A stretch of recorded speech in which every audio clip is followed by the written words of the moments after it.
Biscuits roses, pain d'épices, madeleine, si ces biscuits occupent une place importante dans l'est de la France, notamment en Bourgogne-Franche-Comté, il existe, d'une manière plus générale, 3 types de biscuits. Donc on a les basiques, les biscuits qui vont être à peu près à 40% de céréales, au moins un minimum de 40% de céréales.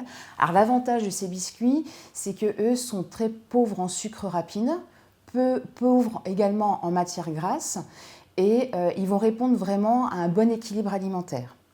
Ensuite, la deuxième catégorie de biscuits, c'est les biscuits qui vont être fourrés à base de sucre, alors notamment de confiture, les biscuits fourrés à la confiture de fraises, de framboises, également à base de miel. Alors ceux-là sont très très riches en sucre rapide, ils vont exploser le taux de sucre rapide qu'on doit consommer normalement sur la journée, et également, ils vont être en revanche très peu gras. Il y a une quantité de matière grasse qui est assez minime. Et après, il y a la dernière catégorie de biscuits, alors ceux-là, ils sont très riches en sucre, et ils sont très très riches en matière grasse. Donc ce sont les biscuits fourrés à base de chocolat. Autant de biscuits à consommer la plupart du temps à l'heure du goûter, mais finalement serait-ce plus un délice ou un délit ? Alors, très clairement, on peut s'en passer parce que c'est vraiment pas indispensable. On peut remplacer ces biscuits par une consommation de pain à base de chocolat, comme on faisait à l'époque quand on était jeune. En revanche, il ne faut pas non plus interdire, parce que la notion d'interdiction, vous pouvez être sûr que votre enfant, quand il sera adolescent, il n'écoutera plus rien, ils vont en consommer davantage parce qu'il aurait tellement été privé à l'époque quand il était jeune qu'il va vraiment en consommer davantage. Donc il faut que ça reste vraiment un aliment, une consommation plaisir.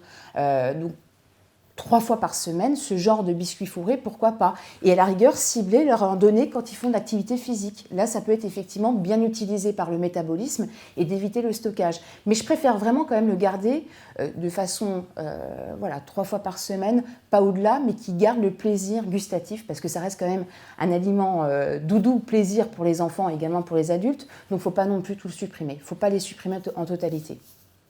Le choix du biscuit a aussi son importance, notamment dans l'apport en graisse et en sucre. Il faut surtout regarder les étiquettes alimentaires, il faut regarder toujours la composition nutritionnelle. Alors je sais que le consommateur ne connaît pas forcément, il est un peu perdu, un peu paumé, parce qu'il faut pouvoir lire et interpréter ces étiquettes alimentaires, mais il faut toujours regarder pour 100 grammes, la valeur de 100 grammes d'un aliment, donc là notamment des biscuits, il faut que le taux de sucre rapide, en général sur une étiquette on va regarder dont sucre, c'est ça le sucre rapide, doit être normalement inférieur à 15 grammes pour 100 grammes. Et au niveau du taux de graisse, donc du taux de lipides, il faut qu'effectivement l'apport soit pour toujours 100 grammes inférieur à 10 grammes.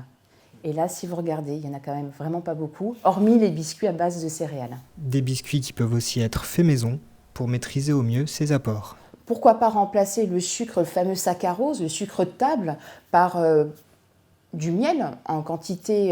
L'avantage du miel, c'est qu'il a un pouvoir sucrant 2 fois plus élevé que du sucre de table, que le saccharose.